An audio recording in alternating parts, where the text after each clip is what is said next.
Raunveruleikinn hann flókinn og sérfræðingur á einu sviði getur hann ekki tæklað þetta raunveruleikann. Þannig að ég vinn með mörgum öðrum sérfræðingum sem að bæta mig upp þannig að heildarmyndin náist. Allt þetta sem að miðar að því að fleiri komi að viðfangsefnum heldur en einn aðili, held ég að sé alltaf til bóta því þá færðu einfaldlega fleiri sjónarhorn. Þar af leiðandi með þverfaglegum rannsóknum þessum margar fræðigreinar koma saman, þá fæst ákveðin, svo ekki kallaði víðsýni. Mismunandi aðilar koma með mismunandi aðferðafræði að borðinu og svo púslast þetta einhvern veginn saman í góða heild. Það ekki nóg að allir sé að nálgast viðfangsefni á sínu sérsviði, heldur þurfum við fólk sem getur átt í samtali við ólíka hagsmunaaðila. Það þarf brúarsmiði sem að geta í rauninni brúa bilið á milli ólíkra fræðigreina. Það einmitt að hafa reynslu af því að vera í samskiptum við öðruvísi fólk. Það hjálpar líka til við það að vera í samstarfi út fyrir skólann. Við þurfum þverfræðileika til þess að skilja í rauninni hvert annað. Nemendur sem hafa þjálfun í því að umgangast aðra ólíka nemendur, þeir eru líka betri í því að takast á við vandamál. Maður þarf að yfirvinna þessa hugmyndum eignarhald, að maður eigi eitthvað sérstakt svið og vilja halda öðrum frá. Stundum viljum við bara kafa djúpt án þess að leita í einhver önnur fræði. Svo bara aðrir sem vinna á hærra leveli og að púsla saman hlutum og reyna að fá þetta til þess að ég bara að leysa vandamál á mismunandi levelum, sumir fara djúpt og nýja, aðrir taka það í niðurstöður og leysa önnur vandamál. Ég mjög hátt uppi.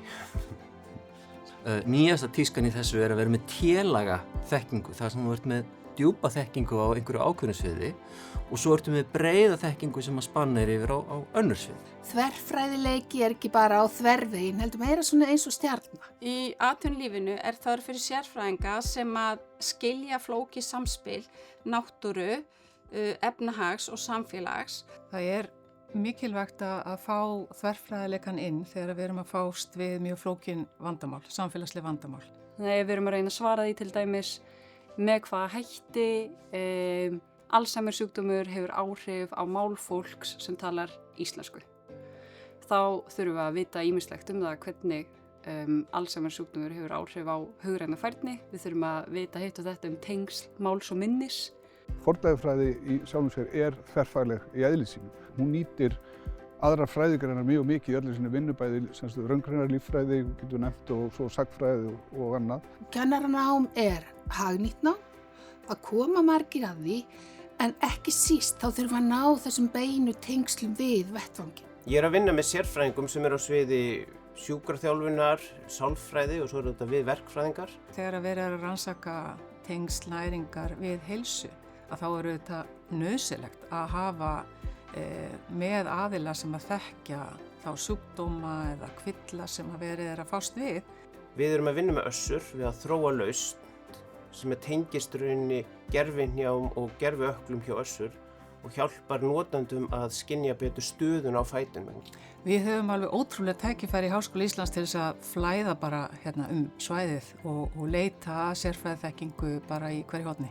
Þegar þetta samtal fer af stað og fólk saminast að leysa ákveðið vandamál og ólík sjónarmið komast til skila, þá held ég að það verði til mjög góður jarðvegur fyrir nýsköpun en líka hagnýtingu. Við þurfum að hafa skilning og sans fyrir því hvað í rauninni fólk í ólíkri stöðu að gera og bera virðingu fyrir því.